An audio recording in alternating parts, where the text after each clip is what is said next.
Bienvenidos al primer módulo de microcontenidos de los IWA Games y hoy hablaremos de accesos. Como sabéis, hay diferentes formas de acceder a las sesiones en miembros inferiores, algunas de ellas poco utilizadas como los miembros superiores porque no hay en el mercado dispositivos de longitud adecuada y porque además un acceso tan proximal hace que disminuya mucho el empuje sobre la lesión. Quizás el acceso más utilizado, más conocido, el que nos sentimos más cómodo es el crossover, el retrógrado contralateral, pero sin embargo este acceso presenta una serie de limitaciones. Cuando tenemos un bifurcado previo o un EVAR, cuando tenemos un kissing stent en el cono aórtico o estos arcos muy estrechos góticos en bifurcaciones aórticas o simplemente pacientes que tienen una revascularización previa en el eje de acceso. También hay que tener en cuenta la presencia de lesiones o tortuosidad en los ejes ilíacos contralaterales. Como alternativa tenemos el acceso anterógrado y debo deciros que para nosotros es el acceso de elección. ¿Y por qué? Fundamentalmente porque te da un mayor soporte que confiere un mayor empuje sobre la lesión y esto hace que tu tasa de éxito de cruce incremente notablemente. Además te permite un mejor control de la guía, un mejor torque y te permite además hacer tratamientos de troncos distales y de BTA en bidireccional utilizando maniobras de bailout. Sin embargo, este tipo de accesos presenta una mayor dificultad técnica y una mayor tasa de complicaciones cuanto a sangrado o lesiones de los vasos. Y algunos autores incluso señalan que necesitas un mínimo muñón para poder hacer un acceso anterogrado. Yo creo que esto último es un poco cuestionable porque puedes hacer tratamientos completos de SFA apoyándote sobre la femoral profunda. Además, este tipo de accesos no es especialmente recomendable en función del fenotipo de los pacientes. Pacientes muy obesos van a dificultar claramente el acceso anterógrado en presencia de bifurcaciones femorales muy altas o en presencia de revascularizaciones sobre ese mismo eje. Y también hay que señalar que este tipo de accesos presenta una mayor irradiación de las manos. ¿Cómo hacer un acceso anterógrado mediante referencias anatómicas? Habitualmente el cirujano se sitúa a la izquierda del paciente si es diestro y debemos subrayar una vez más que no hay que utilizar nunca el pie inguinal como referencia anatómica. Nuestra entrada en piel con un ángulo de aguja de 45 grados habitualmente debe estar en torno a 5 o 7 centímetros de nuestro target dentro de la arteria. Y ese target se sitúa claramente en el centro de la cabeza femoral, a esa altura. Es la mejor manera de garantizar de que la punción va a ser en femoral común en una zona compresible. Hay que evitar hacer punciones demasiado perpendiculares porque esto va a hacer que nuestra vaina, nuestro introductor, se quinque y dificulte la progresión de los dispositivos. Y si os veis envuelto en una circunstancia como esta, mi recomendación es que utilicéis introductores mallados o de alta flexibilidad. También es importante evitar punciones en zona 1 o en zona 2 porque aumentan la tasa de sangrado. Y os voy a explicar un poco por qué. Aunque pongáis vuestra referencia anatómica para señalar el borde superior de la cabeza femoral a la hora de realizar vuestra punción, esto es altamente eficaz en pacientes delgados, donde la distancia piel-arteria es pequeña, pero en pacientes obesos en los que la distancia de la piel a la arteria aumenta, a pesar de poner esta referencia anatómica y a pesar de hacer una punción en 45 grados, la posibilidad de que la aguja entre finalmente en la arteria en una zona no compresible aumenta significativamente. Como alternativas facilitadoras para estos abordajes anterógrados, tenemos en el mercado diferentes estrategias. Quizás la más conocida es la punción ecoguiada, pero como veis están publicados en la literatura maniobras de movilización de la extremidad, agujas o introductores modificados, técnicas que revierten una punción retrógrada en anterógrada mediante catéteres curvos, balones o catéteres modificados y finalmente las conocidas punciones retrógradas en femoral superficial, poplitea o distal, los tamiprosidos. ¿Y por qué un acceso ecoguiado es mejor? Claramente es mejor desde mi punto de vista porque detecta la variabilidad anatómica y valora el estado de los vasos, la presencia de lesiones. Disminuye el tiempo de acceso al vaso, la tasa de fracaso y el número de intentos de punción. Y claramente está demostrado que la tasa de punción a la primera se incrementa notablemente. Disminuye además el número de complicaciones, sangrados, disecciones, trombosis, fístulas arteriovenosas, pseudoaneurismas o punciones no deseadas o accidentales de la femoral profunda. Además, ayuda a mejorar la eficacia de los cierres percutáneos, porque siempre decimos que el éxito de un cierre percutáneo empieza en la elección del punto de acceso en la arteria.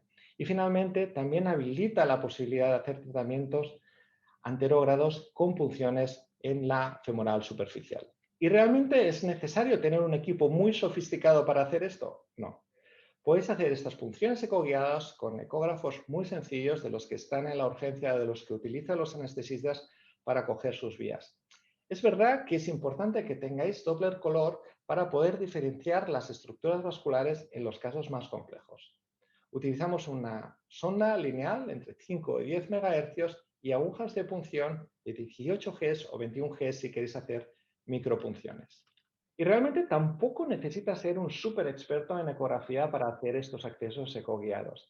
Simplemente es importante ser capaz de detectar dónde están los vasos que estén permeables, diferenciar la arteria de la vena. Como sabéis, la vena es comprensible con respecto a la arteria. Es importante valorar la posición de la bifurcación femoral con respecto al pliegue inguinal y valorar la presencia de lesiones, calcificación dentro de los vasos. Existen dos maneras de hacer la exploración mediante el transductor en transversal o en longitudinal. Cuando ponemos el transductor en transversal o axial, tenemos una imagen de los vasos en sección. Y cuando ponemos el transductor en longitudinal, tenemos una imagen biplanar de los vasos. Y en función de la posición de nuestro transductor, veremos la aguja dentro o fuera del plano de la imagen del vaso.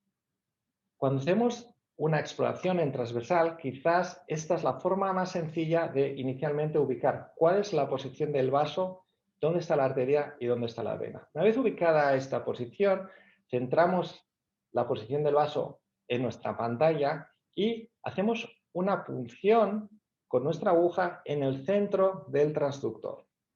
Movemos nuestra aguja adelante y atrás para generar estas ondas que llamamos el wiggling, de forma que nos orienten hacia la cara anterior de la arteria. Y finalmente, una vez penetremos con nuestra aguja y entremos en la arteria, la imagen que vamos a obtener es este punto refringente en el centro del vaso. En la exploración longitudinal, la ventaja que tenemos es que el vaso se ve en toda su extensión y ofrece una idea tridimensional de cuál es la relación entre la aguja y el vaso. ¿Cuál es el secreto? Mantener la punción de la aguja siempre en línea con el transductor, una vez identificada la bifurcación. ¿Y cómo lo vamos a ver en nuestra pantalla? Veremos una línea hiperrefringente en dirección al vaso. Y es muy importante mantener esta línea porque si perdemos la línea, perderemos el alineamiento de la aguja con el vaso. Si perdemos esta imagen, lo que hay que hacer es hacer movimientos laterales sutiles para volver a identificar la aguja y redireccionarla. ¿Y qué es mejor, funcionar en transversal o en longitudinal? Yo diría que para los exploradores con poca experiencia siempre prefieren la opción en transversal, lo que llamamos el hit the ball. Primero, porque es más sencilla y segundo, porque es más rápida. Pero tener en cuenta que es una opción mucho menos precisa. Por un lado, tienes una peor identificación de cuál es la posición de tu aguja con respecto al vaso.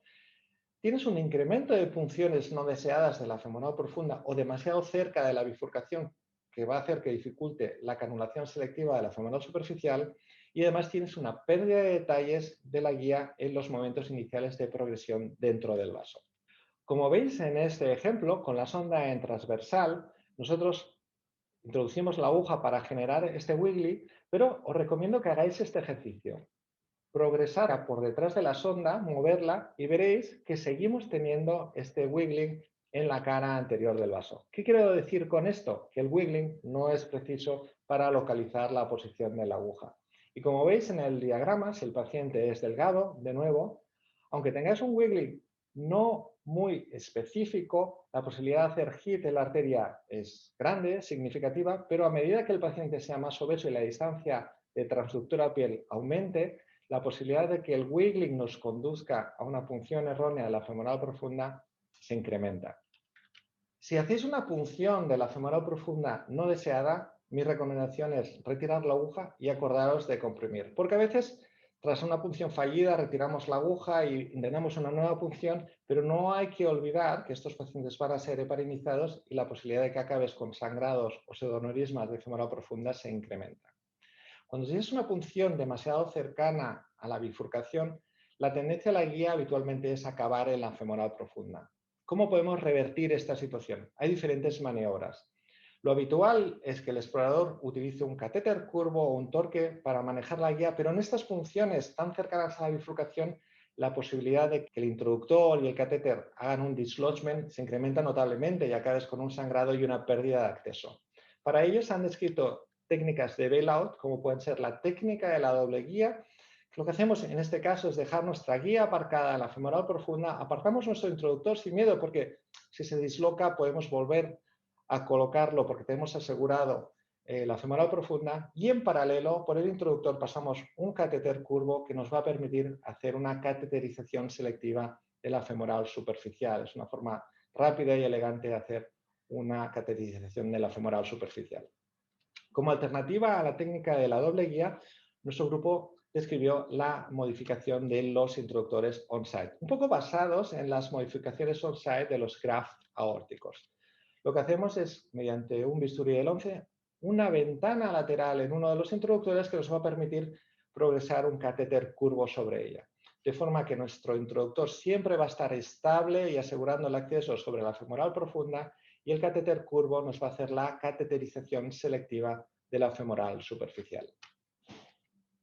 Este sería un ejemplo, step by step, de cómo es un acceso anterogrado. Hacemos este rastreo en transversal para detectar la presencia de lesiones en los vasos y cuál es la posición de la bifurcación femoral. Una vez la tenemos ubicada, cambiamos el transductor a longitudinal para visualizar en biplanar todas las estructuras y hacemos un acceso con nuestra aguja a 45 grados. Y acordaos de mantener esta imagen lineal refringente hacia la cara anterior del vaso. Una vez estamos dentro del vaso, lo que haremos es comprobar que tenemos un buen reflujo y progresaremos nuestra guía y aprovecharemos que tenemos este acceso coguiado para hacer la cateterización selectiva directamente de la femoral superficial. Al igual que hacemos los accesos ecoguiados, también nuestro grupo es muy partidario de hacer la retirada de los mismos y los cierres percutáneos de forma ecoguiadas. Y miréis, ¿por qué? Fundamentalmente porque esto aumenta la tasa de éxito de estos dispositivos y el número de complicaciones.